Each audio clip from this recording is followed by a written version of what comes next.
তখনই মসজিদের সামনে তাদের সাথে ইমাম সাহেবের দেখা হয়। কি ইমাম সাহেব, আপনি নাকি বলেছেন ঘুষের টাকায় কোরবানি হবে না? আপনি কি বেশি হাদিস জানেওয়ালা হয়ে গেছেন? আমার সুদের টাকায় নাকি কুরবানি হবে না, এই ফতোয়া আপনি কেন দিয়েছেন?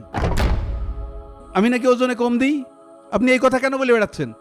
আমার কষ্টের টাকায় কুরবানি হবে না মানে? ইমামের কাজ হচ্ছে মসজিদে থাকা, অন্যের পিছনে তো কাঠি দিয়ে বেড়ানো না। আল্লাহ, এ কি মুসিবতে পড়ে গেলাম! এখন আমি সবাইকে কি জবাব দেব? ইয়া রাব্বুল আলামিন, আমাকে সকলকে বোঝানোর তৌফিক দান করো।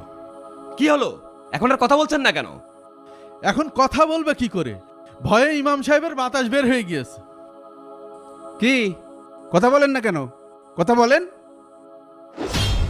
ধর্ম কি আপনার বাপদাদার পৈতৃক সম্পদ যে নিজের ইচ্ছা মতো সুদ ঘুষ খেয়ে ওজনে কম দিয়ে কুরবানি দিবেন আর আল্লাহ তাআলা সঙ্গে সঙ্গে কবুল করে নেবেন? একটা কথা সবসময় মনে রাখবেন,